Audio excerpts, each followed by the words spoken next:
Today we're spilling the real estate tea on the biggest complaints buyers and sellers have. Some of these are valid, and some are, well, let's get into it. Water rights. Who owns what?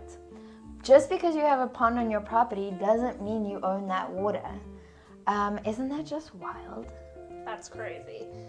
Tip: if you're buying land, especially in a rural area, make sure you check those water rights, because you don't want to move into this house and then you find out you have to pay somebody else to use your own well. Easements. Wait, someone can use my land? Well, your dream home comes with a bonus. Someone else is using your driveway forever. Surprise! Lesson: always check the easements. These can dramatically affect how you can use your property. Unpermitted work. It looks great, but is it legal? That fancy deck, that extra bedroom.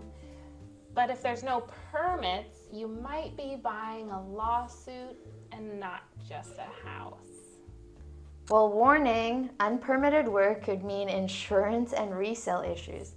Just make 100% sure before signing on that dotted line you're checking with the city or the county. Solar leases, free energy or a hidden headache? That's great. This house has solar. Yay. Or is it there's a lease on it and now you have a contract longer than most marriages? Pro tip: buyers, make sure you know if those solar panels are leased or owned. And sellers, let's just disclose everything up front so that you don't get into a bad situation. Failure to disclose. If a seller says, "We've never had problems with the roof, but the ceiling looks like Titanic just hit," maybe run. Well, reality check. Sellers legally need to disclose these issues, and agents don't let them hide it because it will come out, and a lawsuit is just no fun. Earnest money and deadlines. Wait, I lost my deposit? Buyers, listen up. This is not a suggestion. If you miss one, you will lose your earnest money deposit quicker than you can say, but my agent didn't tell me. Reminder: know your timeline and have your agents keep you posted on all deadlines.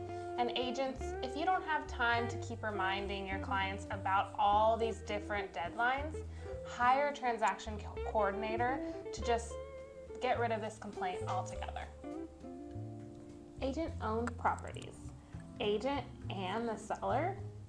Buying a home from the seller who's also the agent.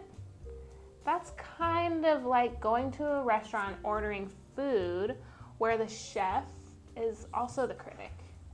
Well, what to watch out for? Agents that are selling their own properties have to follow extra disclosure rules. Make sure that they're being supervised and that they're following everything very fairly and ethically. Multiple offers. Why didn't I get that home? Bidding wars are like the Hunger Games of real estate. May the best offer win. Tip for buyers: make sure you're talking to your agent about what you can do to stand out. Sometimes it's not just about the price, but it's about other things in the contract, like different terms. Flood and fire zones. What's that extra insurance cost?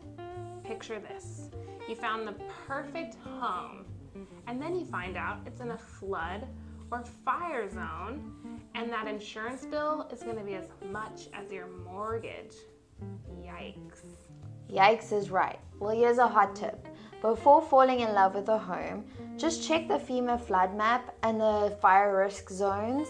I mean, insurance is not cheap. Oil and gas rights. Who's drilling in your backyard? Imagine waking up and the home you own, you realize you don't even own the land under it, and there's someone drilling in your backyard. Reality check. In some states, the mineral rights are actually separate from the property. So make sure you know exactly what you are actually buying. MLS issues. Where's the kitchen? Have you ever seen a listing where the photos look like they were taken with a potato? Or there's like a million pictures of the mailbox and none of the kitchen? Well, let me just give you a pro tip. Sellers, bad photos can kill the sale. And realtors, just use some professional photography. Honestly, and drone shots, bonus points. Septic systems, the big stink. So you buy a house, you fall in love with it, and then someone says, oh yeah, it's on a septic system. Wait, what? No city sewer? Now what? Okay, well, here's a pro tip. If you're buying a home with a septic system, always get it inspected because repairs can be very costly. So if you're working with a good agent, they'll be able to help you and guide you through this process. If you enjoyed this tea spilling, like, subscribe, and turn on the notifications so that you do not miss our next realty. And make sure to come back next time to sip on more truths and trends in the market because there's always more realty to spill. Stay sip and stay savvy.